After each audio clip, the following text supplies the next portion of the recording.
یو ملګری دا تپوس کړی دی چې زه د کرنسي کاروبار او روزګار کوم. بعضې اوقاتو کې مونږه کرنسي په قرض باندې اخلو. دا مسله ځان سره یاده کړئ چې کله ته د کرنسي کاروبار کې نو چې کله ته یو قسم کرنسي د یو جنس والا پاکستانی په پاکستانو باندې، افغاني په افغانو باندې، ریال په ریال باندې، ډالر په ډالر باندې بدلې، نو په دې کې دوه شرط لازم دي. یو دا چې یدن به یدین به دا والا او هغه راکا، او دویم شرط دا دی چې مثلن به مثلن به چې سل ورکې نو سل بالي. که یو طرف ته زړی وي بل طرف ته نوي وي، یو طرف ته واړه لوټونه وي او بل طرف ته غټ لوټونه وي، په دې کې هم دغه دواړه شرط دي چې لاس په لاس وي. او دویم شرط دا دی چې اضافه پکې نه وي، مثلا به مثلن وي.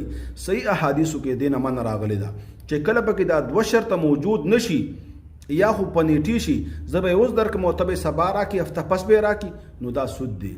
زه به لس درکړم او ته به 11 راکړي، نو دا سود دی.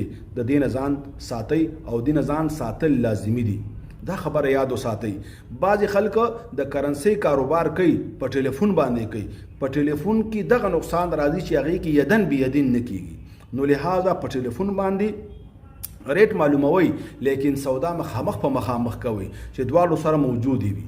بیا که چېرته دغه جنس جدا وي، پاکستاني په مقابله د افغانو کې وي، ډالر په مقابله د پاکستانو کې وي، ریال په مقابله د پاکستانو کې وي، نو بیا دې کې یو شرط دی. دا خو جایز دی چې یو طرف ته اضافي شي، ځکه هغې قیمت جدا دی، ډالر یو قیمت دی او د پاکستانو بل دی او د ریال بل دی، نو دې کې اضافه کول خو جایز دی. سل په 200 باندې هېڅ خبره نشته، لیکن دې کې هم دا شرط لازمي دی چې یدن به یدین، لاس په لاس به وي.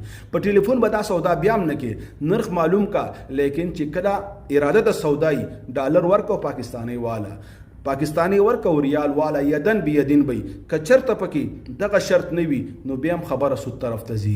اکثره زموږ مارکیټونو کې دا کارونه کېږي. د ټول نه زیات پریشانه چې کوم دي هغه صرافان وي. هغې کې یو وجه دا ده چې دغه د دوو مسلو